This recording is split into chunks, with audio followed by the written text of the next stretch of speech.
Welcome to Xeno Podcast, where we talk to lots of awesome professors. Today, we have Dr. Flicka and, no offense, more importantly, Dr. Shoemaker. No, it's just we've had Dr. Flicka on before. He knows we're home. How you guys doing? We're doing well, and I feel I cannot go anywhere in this town without Professor Flicka by my side, and I think everyone is starting to notice that. Yep, yeah. Someone said to me the other day, hey, I saw you walking with somebody the other day. I could tell that you guys are really good friends. You guys are best friends, just right? Just from, like, yeah, I said just from looking at us. He's like, yeah, just from looking at you. So I don't know. You guys got a vibe. We got a vibe. Do you have a gang name? We do. We're the Mate Gang. Guyaki. The Guyake Mate Gang. Please tell me more. What is that? I'm holding one in my hand right now. I'll continue to sip it throughout this podcast. It's the Enlightenment flavor, my favorite, but it packs a wallop of euphoric energy just every day. I drink it every day. In fact, Ryan's the one that got me into it. So we're totally not sponsored by them, but if we could be, we would. I'd do anything. It's become, a ceremony of sorts. We're trying to brew it on our own.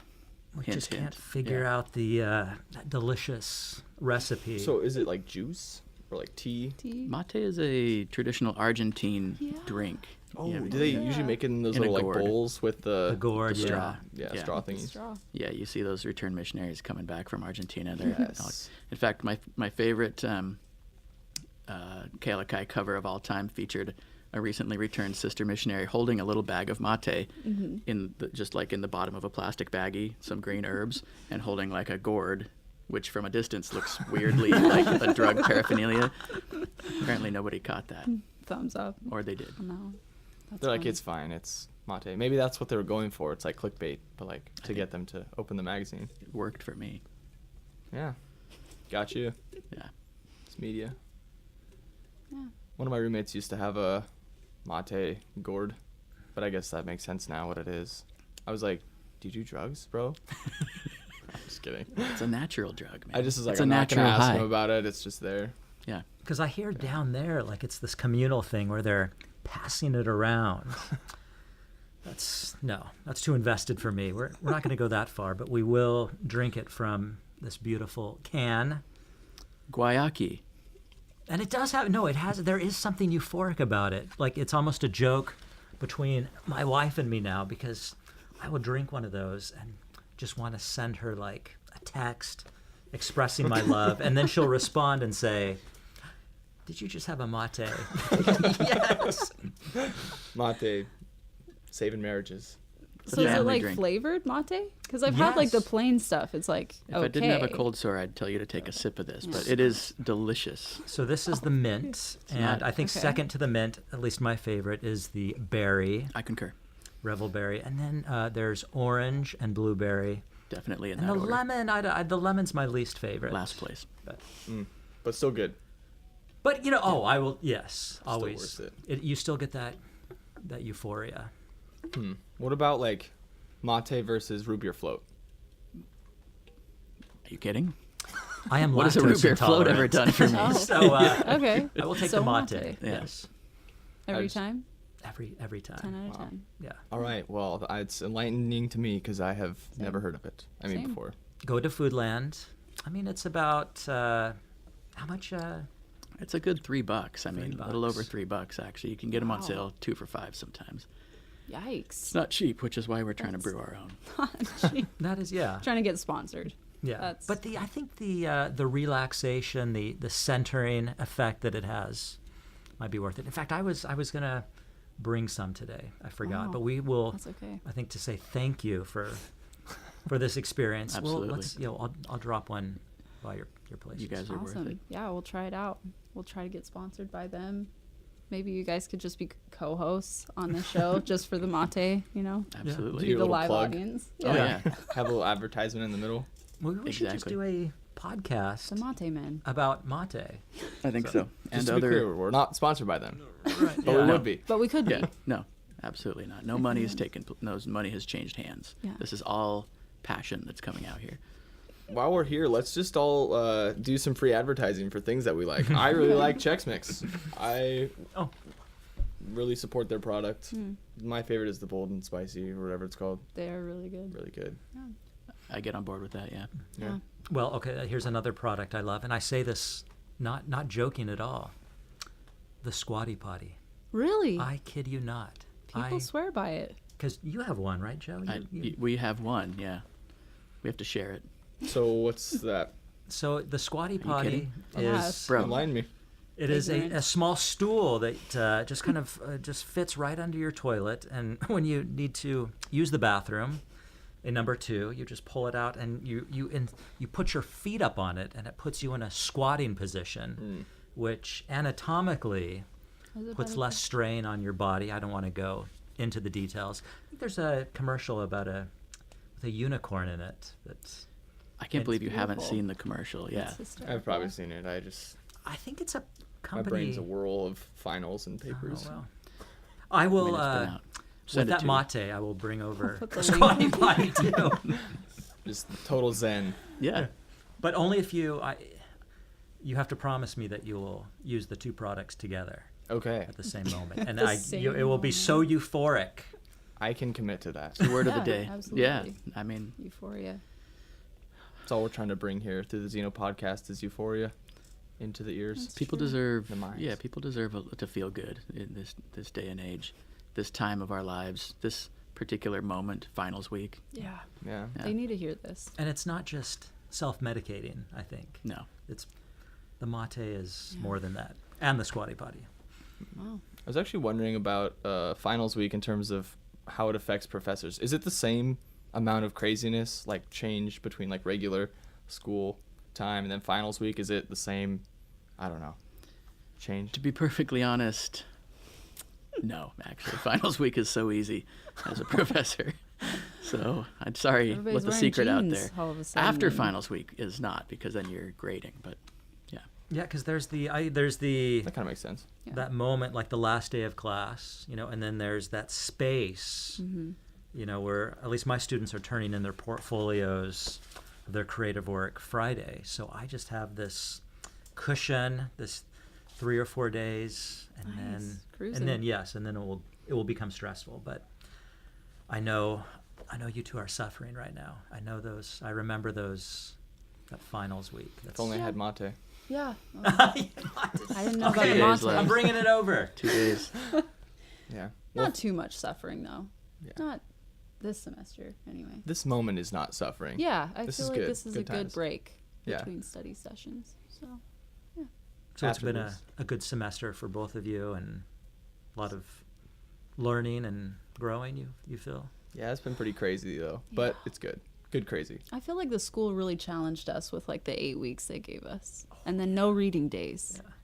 So Yeah, Yeah. that was a challenge, but it's good. that is Almost challenging, done. and that was as a professor, that was very challenging You're actually. like, Fitting a class into those 8 weeks, and it feeling like you're still working as usually spring summer is a little bit of a step down, like the way that most universities do it. Most professors aren't even contracted to teach unless they want to, and then but here we're trying to turn it into a full term where everyone takes 3 or 4 classes, and professors are still teaching a full load, so it's pretty intense and everyone's burned out.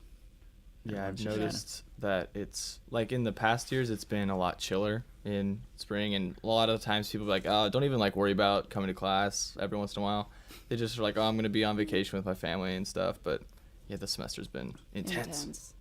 So Yeah. Well, and then when I came 5 years ago, wasn't it a 7-week It was semester? Yeah, it was that's only impo- 7. Counting finals week, or Yeah, not but counting? that's a normal, like that's half a semester, and that's normally what a term is. Yeah. And people take 1 or 2 classes, and so it's intense. But you can but But you know, yeah. but we're saying, oh, 3. 9 weeks. You can take 3 or 4 classes. Those extra 2 weeks, it just the math just doesn't add up. We're really trying to squeeze. We're really trying to figure that out. stuff. It's like a stuffed sack for a sleeping bag. We're really stuffing it in there, Yeah. and it's all because of our. Anyways, it's a long story. Education. Well, and in my 218, the Intro to Creative Writing, sorry, students, we're not doing drama. I'm throwing drama out. We don't have time for it. Yeah. But Even with the extra class time during the week, you still have to drop stuff. There's just not enough space to fit it all in. So. Yeah, and like speaking of drama, they did the play festival. That's pretty intense. That Like, so was they had to insane. direct and like rehearse 6 plays or whatever, 6 one-acts. And I think they were told, they were like, you can only have 1 rehearsal a week. Like, you can only require your actors to show up 1 time a week, except for show week. So they got it together in like 4 hours total. Which did you pretty two go? cool. Did you see the? Yeah. So- Yeah. Saw both the nights. was It was good. actually good. It was I was good. like, wow, Yeah. considering everything. Yeah. It was fun. Even though there were some people who were offended, was that? Yeah. Oh, I yeah. think that's common Do we need knowledge. to talk yeah. about that? Yes. That was. We can totally There's talk about always that. somebody that's offended, though. That's the thing. It's Where do these just which. complaints arise from? Like, where do they go to? I don't wanna- Complaining to who? Yeah, I don't want to say any names. I don't want to but- badmouth anybody, but I think it often stems from our wonderful senior missionaries who come here. Yeah. Yep. And they just have different expectations of what takes place at a university. And of course, there is a line, and there are moments where you get up, you kind of come up to that line, and it can be done in a controlled environment here, which is the advantage of being here. But it's still like you can't just. Anyways, people complained about arsenic and old lace Really? a couple years ago, so that just goes to show it doesn't really matter what it is. It's just Because people were What? murdering people? I don't even know. That probably wasn't the complaint, which is more bothersome. Something to do with it's usually not violence. People Yeah. don't care about violence. Anything slightly sexualized though. Sexualized. Yeah. This missionary couple loved Quentin Tarantino, but how dare anyone? Someone made a "Your Mama" joke in one of the plays, I think. Oh, Yeah. yeah. Oh, and some beer bottles. I don't know if that was on the list, but there were some. That was Yeah.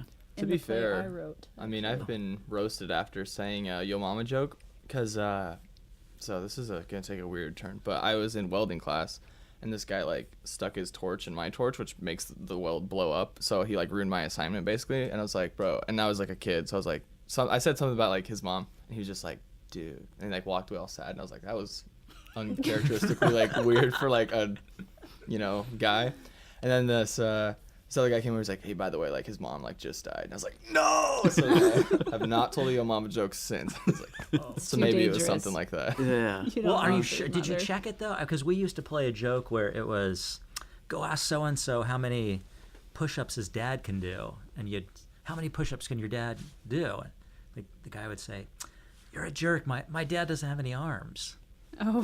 So Oh, it was real. it was real. Oh, It was man. confirmed, yeah. Oh, And it was like a wow. concerned friend. He was like, hey, by the way, like, just so you know why that was so Oh, weird. And I was like, wow. It's no excuse to stick your torch in somebody else's torch, Yeah, he though. doesn't Yeah. get It's to play that dangerous. card Sounds- forever. It was actually really funny, though. Like, I was like, bro, and your mom. And it was, like, so benign. And then it was not benign, so. I don't think statistically that will ever happen to you again. So you could Yeah. probably. But still, Yo Mama jokes have been ruined for me. I can't. I just feel paranoia whenever I'm about to be like, yeah. Yeah. Well, they are disrespectful to moms, which I am In against. general. Yeah. Yes. I feel kind of like, should I introduce Ryan or should somebody Yeah. introduce? Oh. Do you guys? Yeah, Yeah, sorry. we really we keep got on off like on a this. tangent. This is fantastic. There's so many tea things. the colloquial, your mom. Okay. Yeah. Okay. Well, let me Go just. for I it. mean, Yeah. just even you guys could do it too, but I'm just the sidekick here. I'm Yeah. trying to be more like Higgins on How the about Jimmy this? Fallon show. What's that? I was like, I'll introduce Carly. Carly will introduce you, and then you'll introduce. Sounds good. All right. So, hi, I'm Jackson. This is Carly Stone, my Hello. co-host. We're here all the time, so you know our voices. Yep, we're here. We're just undergrads. And then Dr. Flicka is also with us. He's a PhD in creative writing. He teaches lots of creative writing here. And Among it's other published. things. Yeah, Yeah. you do it all. I'm a lowly associate professor. Just got my associateship. And I'm here today with our very special guest, Dr. Ryan Shoemaker, Who who's makes shoes? yeah, exactly. Many years ago. You know, it's interesting. A couple people have been really, like, heard that name and been like, "What, Shoemaker?" Like, and we're like, "Oh, you know Shoemakers?" They're like, "No, it's just a really cool name." Like Tell that to my 10-year-old daughter Yeah. who Oh. hates it, and I remember that. and I'm gonna probably err on the side of calling him Ryan because this is going to sound really sappy to you guys, but the man is my best friend. I mean, it's really, it's Doesn't weird sound for an sappy. adult to say that, right? No. Do adults have those? But we met each other 20 years ago in Jerusalem at the BYU Jerusalem Center, and just kind of ended up following the same path in life. Ryan actually kind of steered me into the English major. I was doing journalism, and we both graduated, came back and did our MAs at BYU together in creative writing. Went out again. I went to Ohio University. He went to USC, but we both got the same degree, PhD in literature and creative writing, emphasis in fiction. And Ryan came here 5 years ago, right after his degree, or as he was finishing up, and taught for us. And then it was just wonderful to be able to invite him back again to be here to teach, because we're a small school. We're not an arts university. And so I'm the only one teaching most of the creative writing classes. So it's nice to mix it up. We need some other voices, some other style. I mean, I feel bad for you guys who took basically all 5 classes from me and probably heard the same things and stories over and over again. So it's why we're inviting people like Dr. Shoemaker in to be we're calling it a writer in residence now. We're trying to kind of build this up as maybe a thing, a competitive position that people apply for and come and teach here for a term. So he's here this spring. Obviously, we're approaching the end. And he just published a book, which I hope we're going to talk about a little bit today, called Beyond the Lights. Not to be confused with the movie Beyond the Lights. That's right. Published in April, right? April, yeah. by No Record Press, and which is quite an achievement. I mean, this is 10 years of work for him, publishing stories in some great literary journals and then collecting them here. And so I'm insanely happy for him and proud of him. And he's read a little bit of his work on campus. So I don't think you guys were there though. But you were. That's right. Okay. Sorry, I was working. I know, sorry. It's okay. It's okay. But anyways, maybe we'll talk a little bit about it today. So, I don't know anything else you guys want to talk about as far as that process. His experience with teaching. He's got an interesting family situation. He's kind of a modern man. So what does that even mean? Yeah, I don't know. I'll let him. I don't. Yeah. I'm talking too much. I'll just step back now. That was perfect. Ladies and gentlemen. I'll tell you what the modern man is.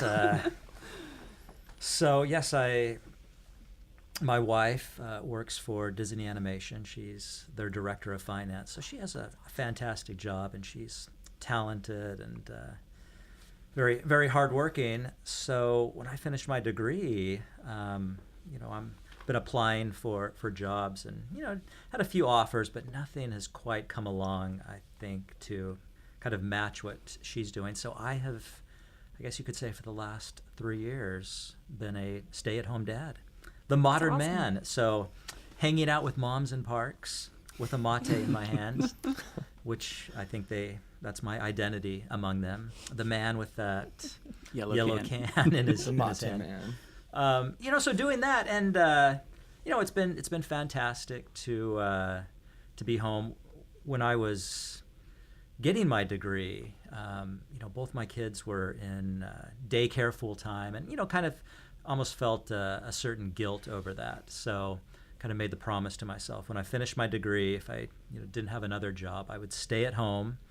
So yeah, I've been at home with my little daughter, and then picking up my older kids, and the time has not been squandered. I think the time is never squandered for a writer when there's maybe a new perspective to see in life and new people to meet. So that's what I've been doing, and I have been, I think, able to parlay that experience as a stay-at-home dad with in my writing, and in my collection you'll see a couple stories there about stay-at-home dads, and maybe a little very, very honest kind of portrayals of that life, and a little self-effacing, but and some humor in there, maybe bordering almost on tragedy at times, but still I think a fun read. Yeah, because you write about the park scene, right? Like with all the moms. Do you want to talk about that? Like did you turn yourself into a character, or did you just draw on that to make a character?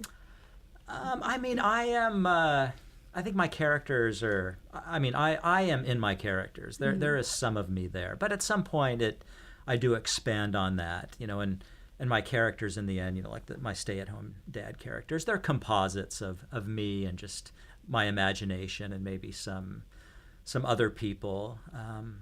But yeah, they go out into the parks. That's where the stay-at-home dads hang out, and that's where they interact with other people, and that's where the things happen. That's where life happens.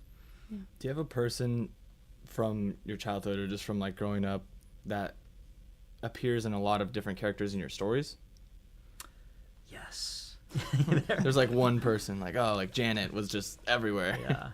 Well, because I think the stories come from a number of places, and sometimes they emerge from a character, somebody I know. So yeah, I think there is a presence in a number of my stories, a kind of specter there of a person I grew up with, a friend with whom I had a falling out probably, a number of years ago. And I don't think I can mention that person's name. I don't think I can, because I think it would be wrong of me. But this is a person who is in politics and is sometimes on CNN and maybe Fox News and maybe even ran for office. Wow. You're so curious, aren't you? I'm very curious. I don't want to mention his name, but so you'll see him. That was it.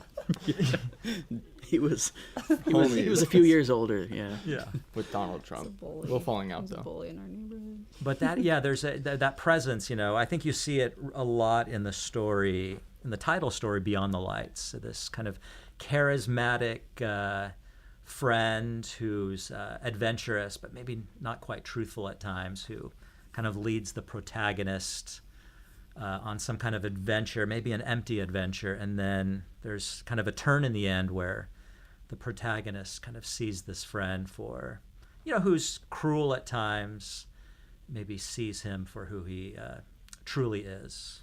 But once again, fiction, it's not quite reality. It's kind of stretched, and it's a work of imagination. So is this your first book you've published? Yeah, this is my debut collection, and probably started writing it about 10 years ago, and just collecting these stories, and finally, found a press to publish them. But I don't want to downplay the short story, and I don't think it's an apprenticeship at all. I think it's a powerful genre in itself and creates some beautiful art. But I am challenging myself to try to write a novel now, which is baffling and difficult, and which I maybe might abandon and return to short stories. I don't know.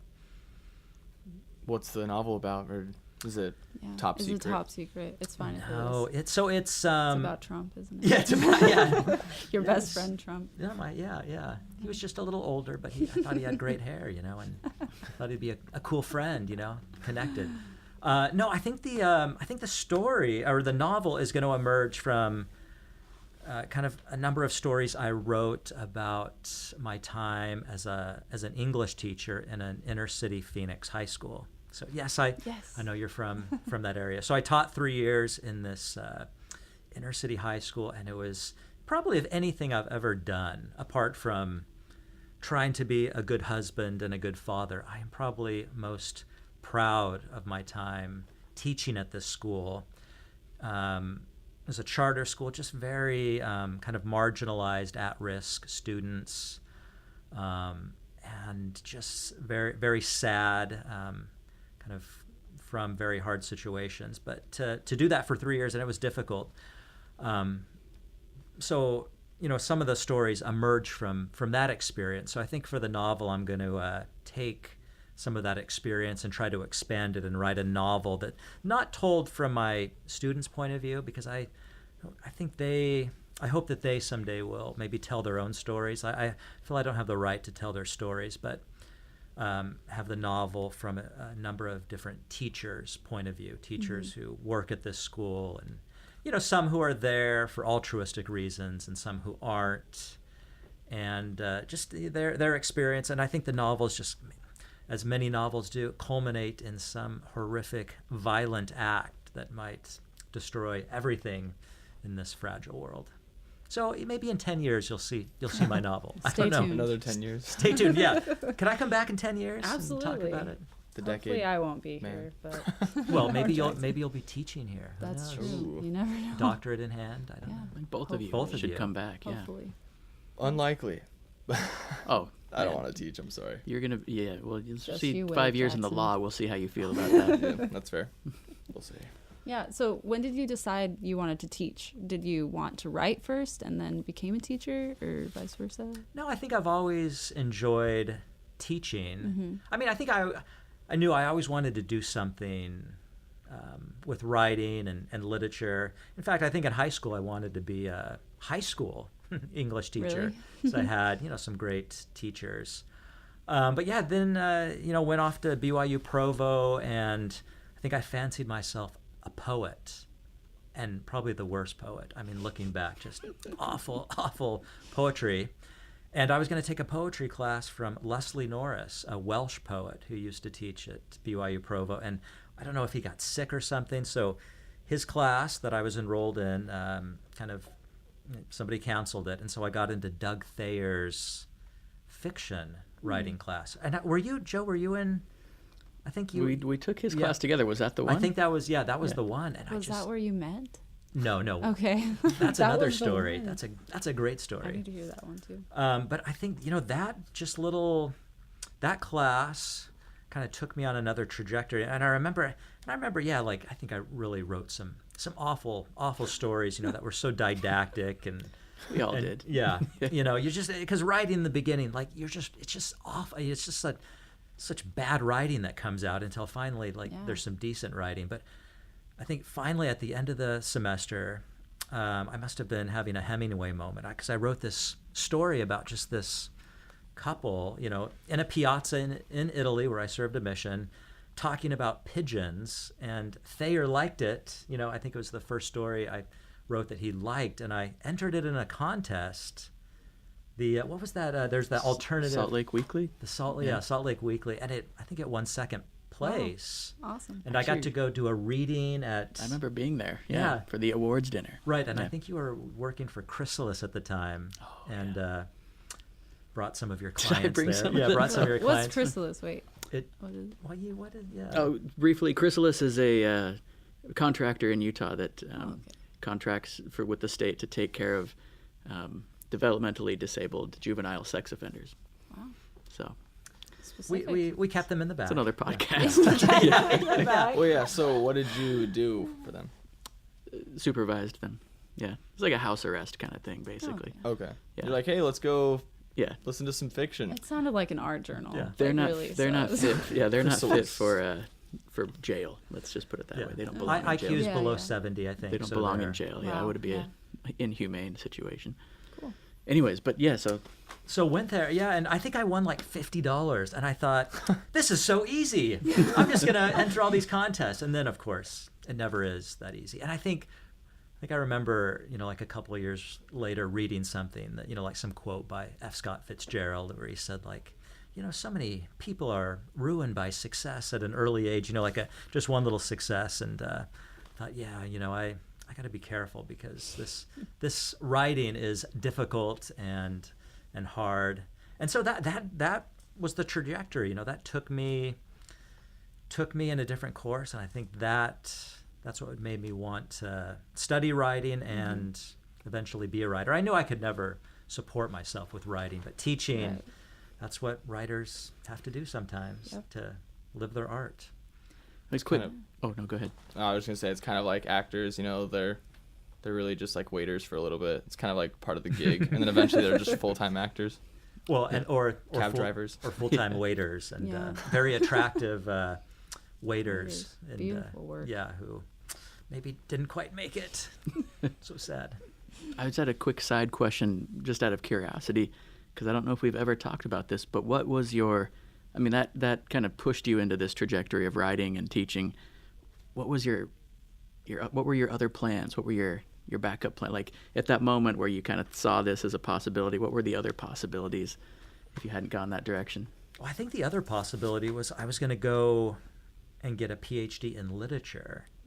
And like I was so unprepared for it, like I don't think I'd taken my literature classes seriously, and I hadn't gone to conferences. So I remember applying to a bunch of literature programs for my master's and getting rejected. In fact, I think I got rejected. BYU Provo rejected me the first time for the master's program because I think I've just always been a bit of a late bloomer and slow to get things and finally figuring it out. Like I can fix anything, but I'll break it first.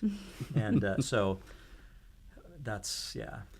But it was always literature, writing, academia. There was never anything else on the table. Like I wanted to be a nurse, a lawyer, a dentist. Well, I think I've since thought about that, because Joe and I were talking yesterday about, blue-collar dreams. Like if this, hadn't worked out academia, like what blue-collar jobs would we have done? And, I think there's something, about... It's romanticized. Yeah, romanticized, of course. Like what? Like what was on the table? What did we talk about? Well, but I think it's the blue-collar jobs.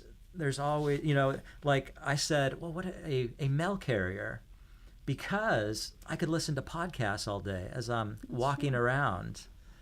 And then what did you say? What were sanitation worker. I had an uncle who was a trash man in San Jose, and he made great money, and he was home from work at 2 p.m. every day, and I thought I could do that, but of course there are downsides. But off at 3:30 in the morning. Yeah, exactly. Yeah, exactly. Awful. Well, didn't your daughter just said the other day though, and which made me laugh really hard actually, because it seemed like it just kind of slipped out that she said my dad said that he should have been a chiropractor. Is that? I'm good at popping backs. I think I could have done that. Do anyone who's listening to this do a Google search of ring dinger. And you will find some great back pops. Right. It's a very soothing sound. Well, it is, but it's kind of like a gunshot going off at the same time, and it just makes you kind of jump. But I mean, and this is, I think we all have these moments, no matter what we're doing, where we stop and wonder, like, The blue-collar did dream. or did I make the right choice? Maybe I should have, like on the low moments, the hard days, the teaching days, that just, when you're burned out at the end of 3 terms, and you just think I should have been a chiropractor, right? Like, I should have been a...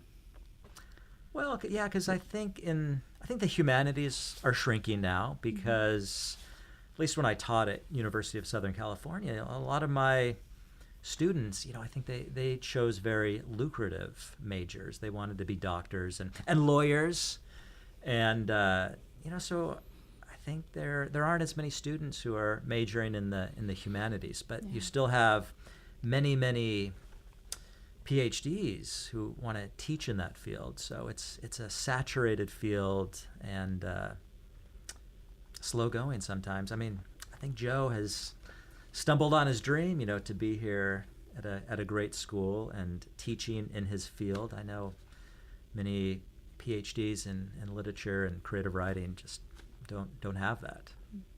Yeah, how did you get here, Dr. Flicka? I lucked out. An airplane. An airplane. Exactly.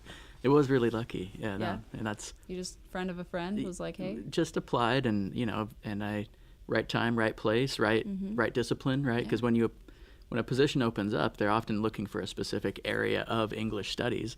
And how many people do we hire here at BYU Hawaii in the English department? 1 every 3 years on average, I think. And that's, so, do you just happen to be qualified in the exact area in that position that only opens up every few years? I mean, it's really kind of a bizarre and cool thing. So I feel very lucky.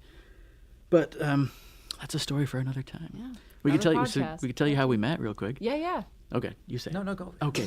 Well, so we were together. It's like An old married couple. The story gets better every time. So we both went to BYU Jerusalem the fall of 1999. Wow. And I remember I had been... You guys were 2? Oh, my goodness. 3. Oh, my gosh. Yep.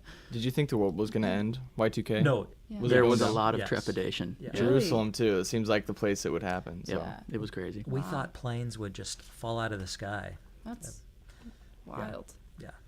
So I remember, we both went to BYU Jerusalem, and I remember I was so lonely that summer because I was at home working a construction job, just no romanticizing that blue collar work. And I remember flying. We met up. We all the cohort met up in Salt Lake, and we all flew to New York. And I remember there was a girl I kind of liked, and was sitting with her talking. And I remember we were going to go get some food, and I was going to go with this girl, and suddenly there was this guy there with glasses. Hey, I want to come along. And I thought, who is this guy? Butting in, and I know, I felt bad. It was all right. And then we boarded the plane for Israel, and there was a little Jewish girl sitting next to me. And then you take it away. Well, the way I remember it is that well, I thought it was the sweet little Jewish girl wanted to sit where I was sitting, right, or wanted to sit where you were sitting. Either way, she took one of our seats, and we ended up sitting next to each other. Right. I think that's the way it happened. Well, because I think you showed the kindness. Like you gave up your seat. She wanted to so sit next to her she family. Could sit by her friend. Yeah. And I just remember we started this conversation, and it just flowed for hours and hours.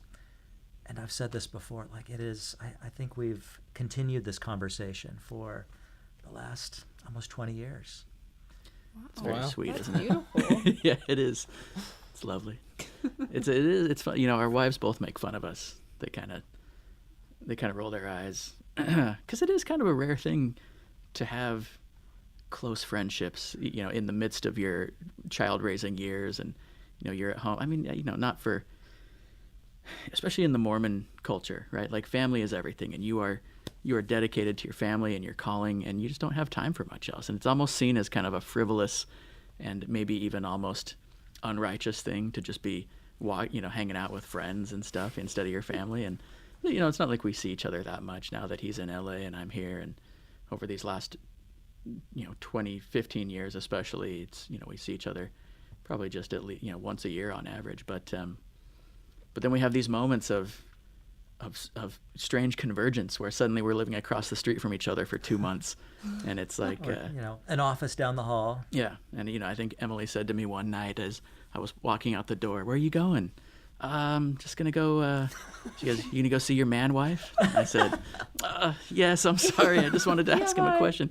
Yeah, no, she's good humored about it, but it's you need what's the Italian word? You told me consigliere. Oh, consigliere. Consigliere, whatever that means. Counselor. Yeah. Wow. You need a counselor who is your spouse, right? But sometimes your spouse just doesn't want to hear it. They just don't want to talk about it. And sometimes you need to talk about your spouse. Yeah, that too. In very respectful and loving ways. Yes, always. Yeah. And, Well, and I think,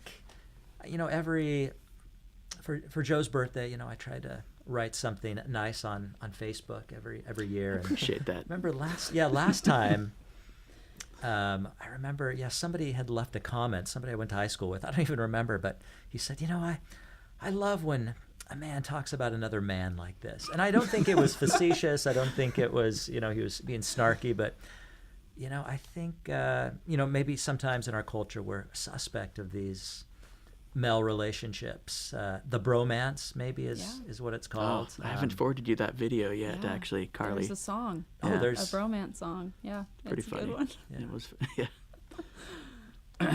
yeah. So, but so creative writing. Yeah. So, wow, it all Romances and stemmed creative from writing. that, huh?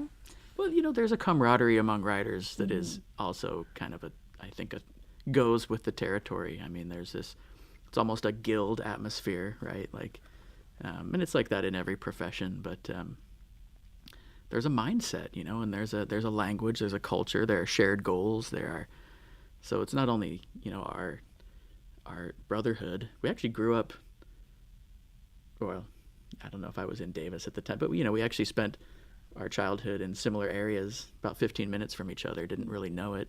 I was in Davis. He was in Vacaville, both in Northern California. Really close to each other. So we have this, very, I think, similar trajectory in our lives. West Coasters, adventurous, a little bit artistically inclined, dreamers, impractical, probably, disorganized. You guys are both wearing snapbacks right now, backwards facing. Oh, Yep. Did I We do even that? have like You guys some of the both have same mustaches. Oh, yeah. mannerisms. That was Our wives this. I'm have just said waiting that. for that to blow up Yeah. this year. My Oh. kids are very excited about it, actually. Yeah. Dad, are you growing your mustache back? Wife, not excited. Yeah. But Both. I think we have the same, I think, kind of intellectual interests, and of course writing. But I think we have to. Maybe we just have so much fun together. We actually have to like remind ourselves like, let's write something and share it with each other. Yeah. So. That always happens with Dr. Plicka and I. Where it's like, we gotta write, and then we just end up talking for 2 hours. Exactly. Yeah. No, it's like, but I think that's actually an integral part of the writing process.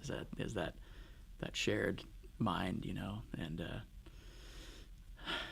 I flew actually a couple of years ago. I flew to California to work on this magazine, which we should plug for just a second here. It's we're dads and we're husbands, and it's so slow going, but we're starting a semi-annual journal called Franchise Magazine, based on the idea that Ryan had actually 4 years ago now. Can't believe it's been so long, to do a 30th anniversary tribute to the Karate Kid, the original Karate Kid movie. I've mentioned this to you guys before.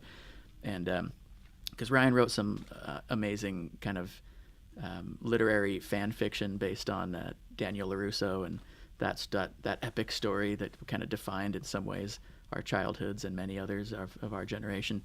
And he thought, this is great. We should do something else with this. So he put out a call, and I co-edited it with him, and we got a bunch of pieces that ranged from criticism, like cinematic criticism, to poetry and essays and stories.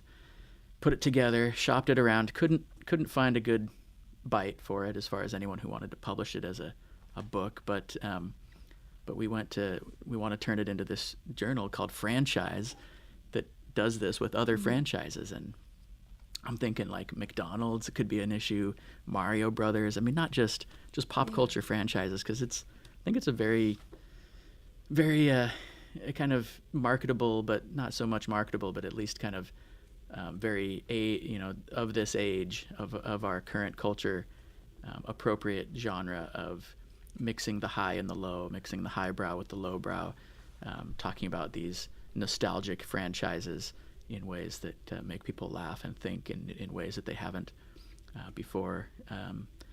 Anyways, so Franchise Magazine coming out this fall. I'm just gonna Yes. gonna The hope. first issue's about Karate Kid. Karate Kid, yeah. This Have could you guys be the seen next the, big thing. The reboots? We Oh, watched yes. it. The YouTube Just, stuff? yes. We watched Fantastic. it together, actually, just because he was here. It was amazing. Yeah. Uh, Yeah. I was saying, like, this is the perfect time to do it. Like, really they have is. this. You could, I don't know, get in contact with some of them. Like I think we should. Like, actually. also, there's this magazine. Forward by Joe wrote the forward, but maybe Ralph Macchio can Could get him to sign Yes. off on it. Yeah. No, seriously. I think there's an appetite for it. But so what I was going with was I flew out 2 years ago to work on this with him as part of my professional development, and ended up in a DoubleTree Inn in Burbank. Maybe it was a Marriott or something. Anyways, and we got a lot of work done, actually. But Ryan would come over and we'd just hang out in my hotel room all day, eating Reese's Pieces and what drinking mate. Yeah, Goyaki mate. How do you spell that? Guayaki. Goyaki. I think that's how you Mate. say it. And then MATE. Yeah, or it's the Goyaki organic brand Yerba Mate. The Enlightenment flavor is the one that's in my hand at this very moment. It's a good place to start if you want to enter the mate world. You could do much worse. So, but yeah, it was hard to get work done because we were just having such a good time, and so working and playing kind of become one and the same thing. And again, in our somewhat Protestant, American, independent, puritanical culture, I mean, that's where we come from. We come from Puritans. We come from Protestants. We come from these grim, hardworking frontiers people who kind of expanded west and trampled the Indians. Let's not forget that. And but created this nation. I think that there is a guilt that you feel when you are having fun working. It's like we're not supposed to feel that way. So I feel guilty every time I do this podcast for that same reason. Exactly. But we are getting paid, so it's Deep fine. seated. It should, it should be painful, right? You should be, people don't pay you to have fun. They pay you to bleed, to sweat. You're right. That's why I go to the gym, because I need to have calluses for something, you know? Like when I shake somebody's hand, like it needs to be rough. If it's soft, it's like you don't work. Yeah. You just bubble. Pencil pusher. Like I have a lot. Believe me, Oh, yeah. But we have, we have our fun, but we also work out three days a week. Wow. But that's all That's negated. a lot of times a week. Yeah. 3 times. But I think it's all negated by how much we eat together and all the beverages we drink. But not the mate. That's pure. Mate is The pure. mate. Just a little bit Helps of you lose cane, weight, probably. just a little bit of organic cane sugar in here. That's basically and a little bit of honey. Yeah, 14 grams of sugar per serving, which is Wow. certainly not That's as like- much as soda. It's But like a third or a quarter of what a can of soda has. yeah, just a light, very sweetness there. Very light. So the book. that The you book. wrote, Oh yes. Why are we? Yes. What's your favorite story out of this, if you have one? Oh my goodness. I mean, it's so, because I'm trying to think, what kind of artist do I want to be, like, in terms of, like, tone and subject matter, and I tried to explain this the other day. I don't know how to articulate it, but I want to be like the Beatles in a way, because think of the kind of the creative spectrum, the tonal spectrum of the Beatles, where you can have songs that are so soft that almost make you cry, and then other songs that are so rambunctious and fast. So, I think in my collection I've tried to have that tonal range where, some of the stories are, my stay-at-home dad stories, I think are a little funny, maybe get a little laugh out of my reader, and then other stories, probably the few that deal more with my time as a teacher. I almost feel sad. I almost feel tearful when I kind of return to them. So, I think if my readers want something a little more funny, start with the Stay-at-Home Dad, Journal of a Stay-at-Home Dad, the Letter to Daniel LaRusso, and then, maybe, so kind of on the other end, like Our Students or This Same Darkness, I think is that kind of a darker tone. And then, there's, I guess we haven't talked about this yet, but some of the Mormon stories, they're not, I don't know, I feel like in a way maybe I've become a de facto Mormon writer. I don't think I personally identify with that or have set out to do that, but at some point I realized, I am a member of this community, this Mormon community, and I know a lot about it, and so I began writing stories in that vein, and I think I started writing them, maybe, I don't know if it was a selfish reason, but when Mitt Romney ran for president. Is that your friend? Your other friend, Mitt Romney. That is, Mitt was... He was a there bad too. dude. No, when we were in prep school together. When you called him Mittens. Mittens. Mittens. Yeah. He didn't like it.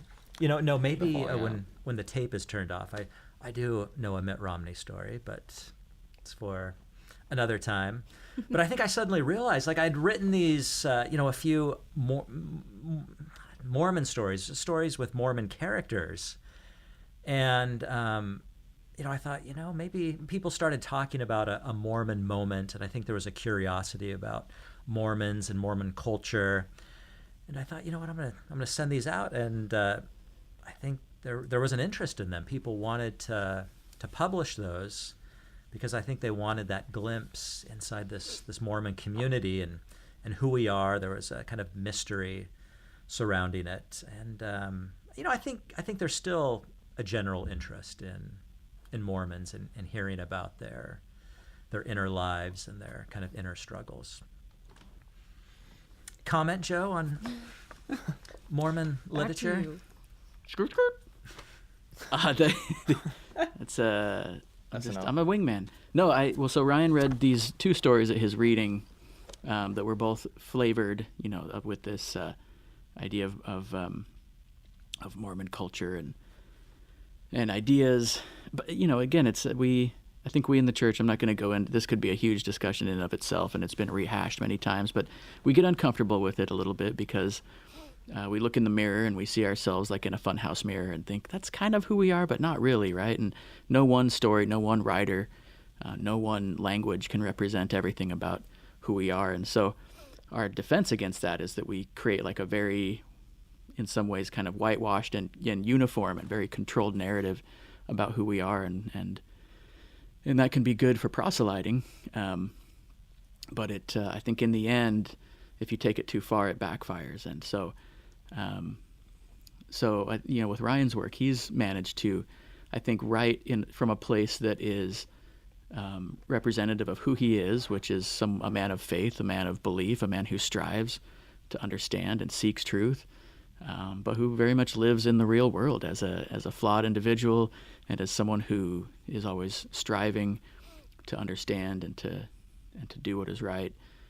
And that oftentimes entails choices, and nobody makes the right choice every single time. So his characters don't always make the right choices. And, if readers are mature, I think, and approach the, art from that perspective of, hey, this isn't a representation necessarily of who we all are, but this is a slice of our, like he says, our inner life. Heaven forbid we would read Chaim Potok and think that we know everything there is to know about Jewish people and about that culture. You just have to trust that people aren't going to make that kind of ignorant assumption. Some people will, right? Some people will say, well, I read a book, so now I know everything about you. Anyways, I'm drifting off a little bit. With Ryan's work, he read these two stories, one about a Mormon bishop who gets visited by the Savior before sacrament meeting. And it's very funny. I think would be surprising to a few people because they think, wow, you're dramatizing the Savior in a work of fiction. But it's very obvious that this is a parody and that this is kind of making a comment. I don't find it disrespectful at all.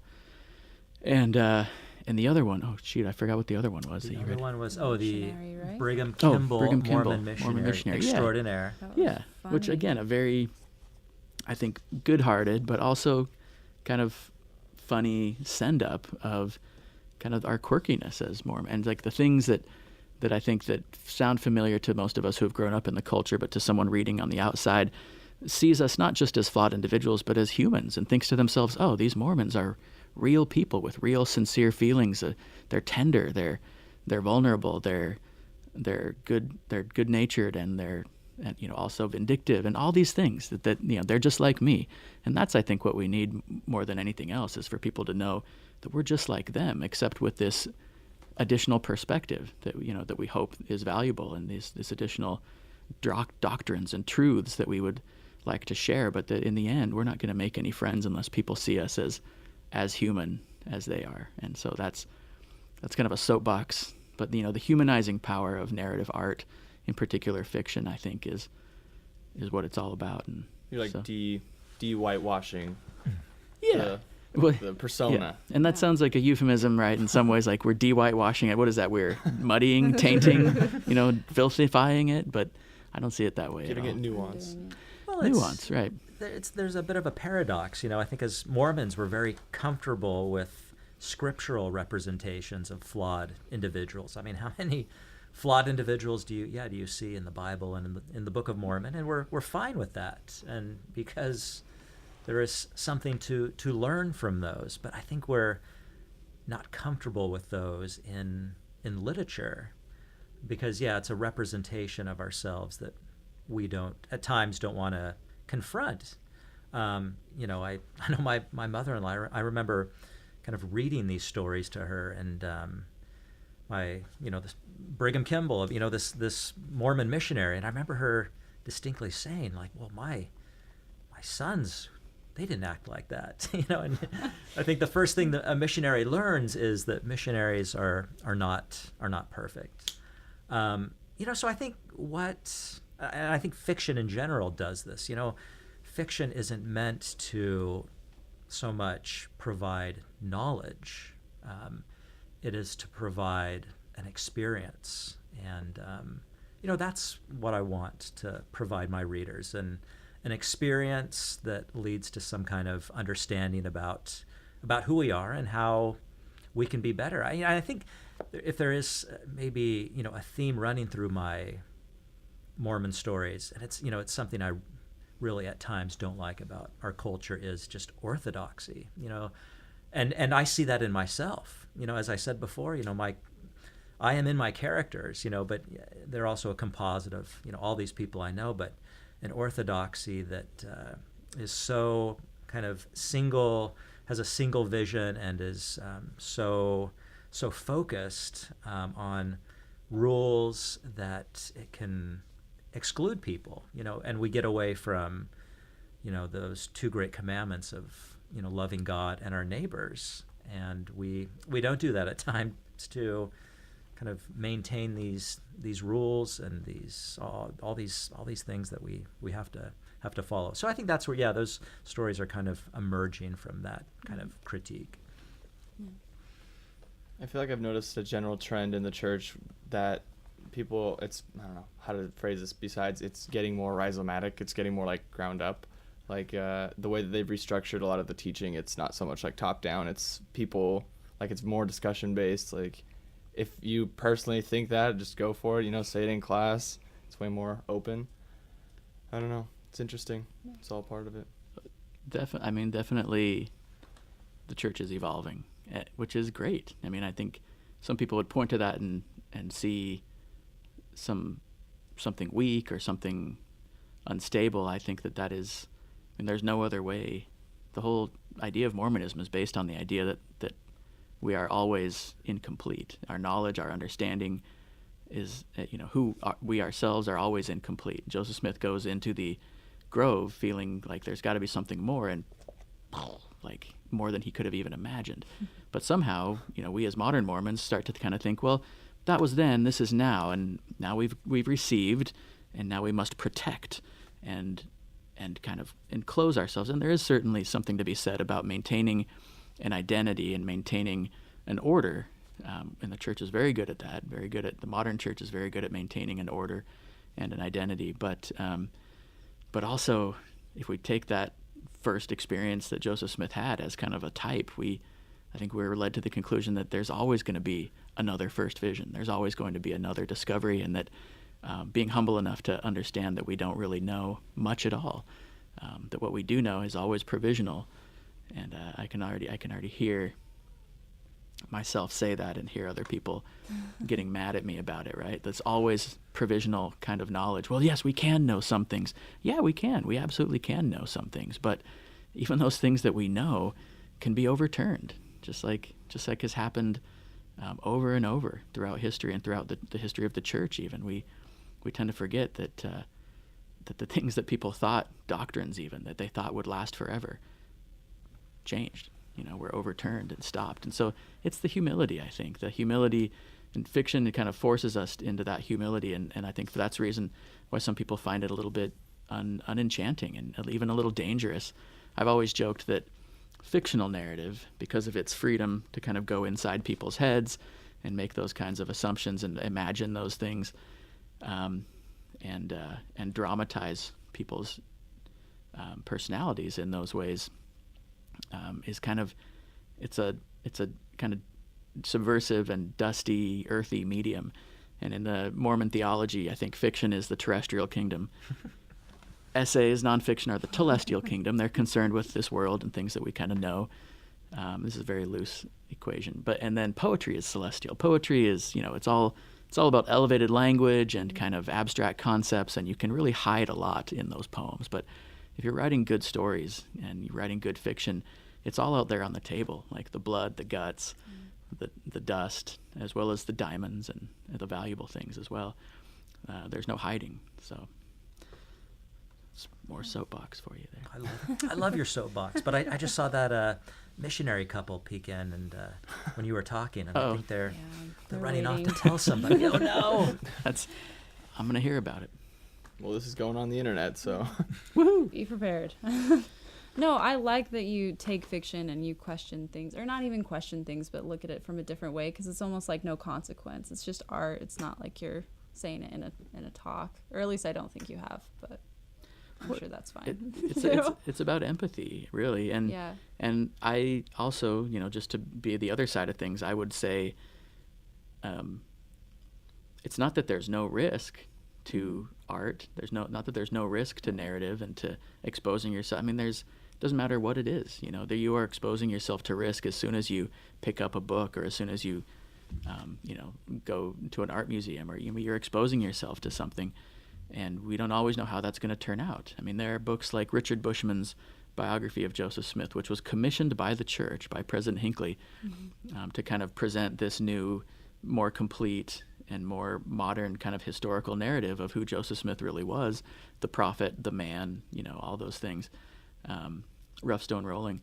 And he came and talked the other day. I mean, this is all, this book is not under wraps. It's not something, I mean, it's not anything that the church is trying to hide or denounce or anything, and yet there are people who read that book who up and leave the church. And Richard Bushman even said he had a woman come up to him very angry and said, "My son started reading your book when he got on a plane, and by the time he got off the plane, he was no longer Mormon."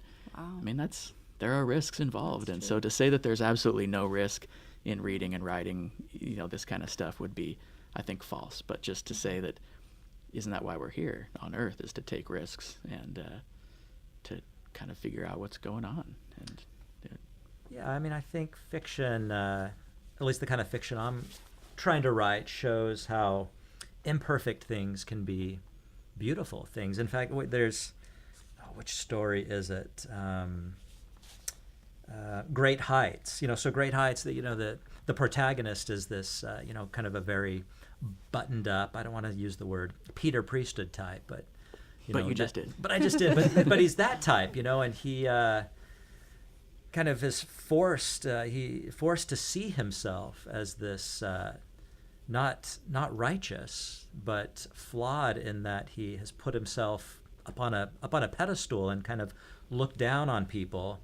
And the consequence of that, he realizes, is this abject loneliness. That because he's done this, he realizes he's always been alone because he's isolated himself from people. So, as he journeys in this story, he meets a woman who is, has a physical defect. She is not perfect, and he is the type who wants a perfect wife. He, feels that he deserves that. So the realization in the end. Let me just like the last.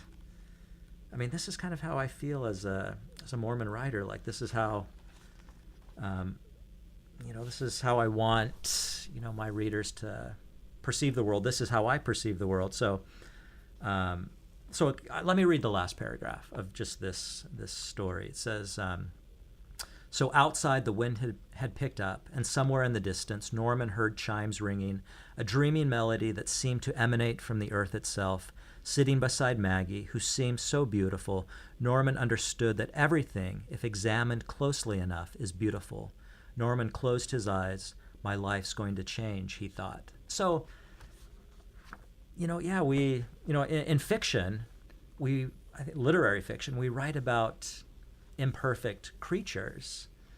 And I think we come to see those imperfect creatures as beautiful. And all of us are imperfect, and all of us are beautiful, and all of us are, I think, struggling and working toward perfection, on becoming something greater.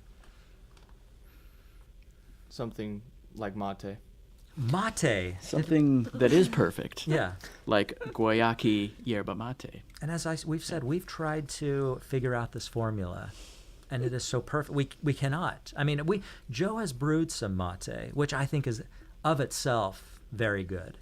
It's very good, but it doesn't reach the same level of the guayaki enlightenment. Is it the ratios that you haven't figured out, like ingredients? I mean, this is science and art. I mean, this is I don't know. I actually think that if we were the kind of people who had a lot of leisure time and income, we would fly to Brazil. We would find the person who created this recipe, and we would shake his hand, and have a conversation. And that's how strongly we feel about it. I mean, I have even looked online to see if somebody has stolen the recipe and published it, but I'll look on Pinterest. look on Because sometimes, Pinterest. That sounds like an interesting place. Yeah, it is. Crazy like recipes that are actually like Cafe Rio. Like you can make the Cafe Rio pork or whatever. Well, my brother-in-law makes a almost indistinguishable Wendy's Frosty, like with with vanilla ice cream, milk, and Nestle Quick. You can create almost spitting image, right? But this is just too complex. Pinterest. I mean, look at all the ingredients in here. You know, you need a lab.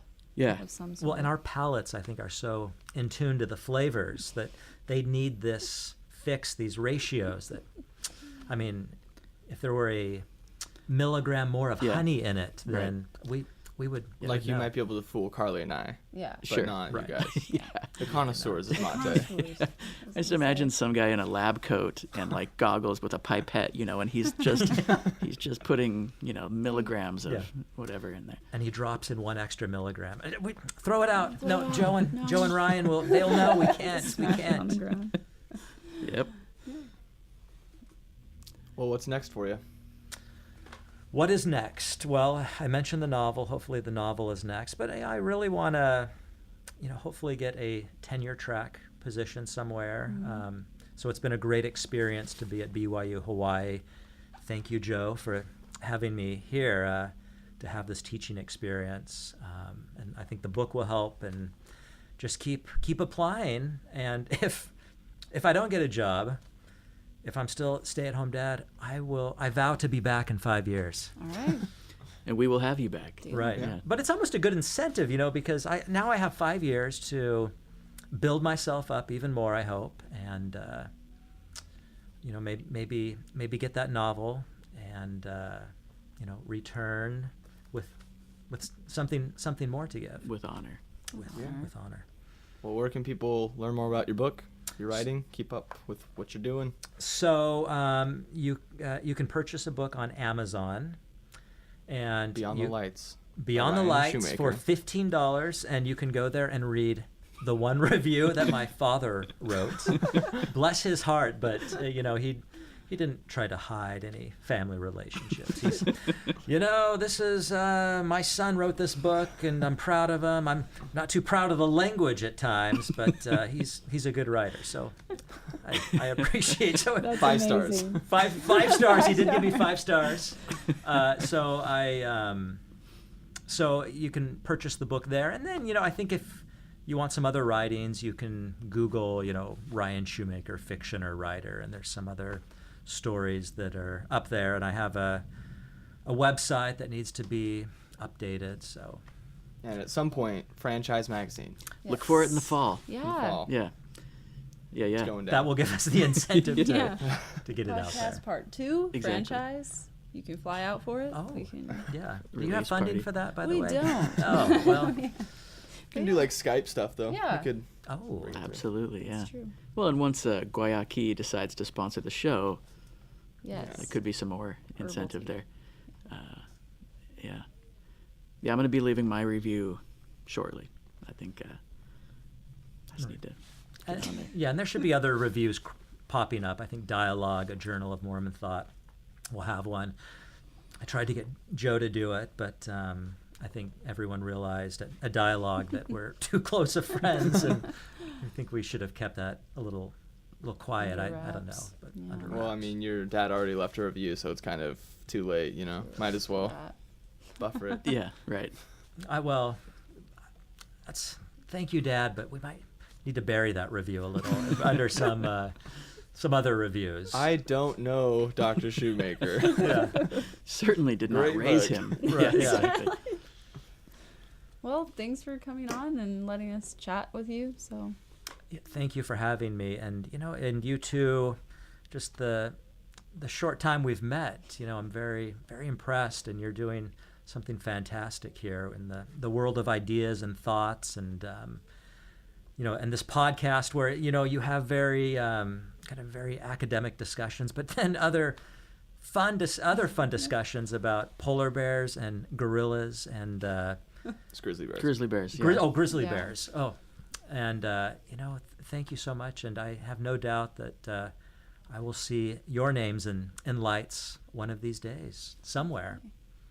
All right. Well, thank Thanks. you. Yeah. Thanks for tuning in. This was the Xeno Podcast. You can stay updated by following our Facebook and Instagram pages at Xeno Podcast. This podcast was brought to you by BYU Hawaii's Reading Writing Center. You can also find us on YouTube or iTunes or by searching Xeno Podcast. That's Xeno Podcast. If you have any questions or comments, you can email us at podcastzeno@gmail.com. Thanks for learning by listening.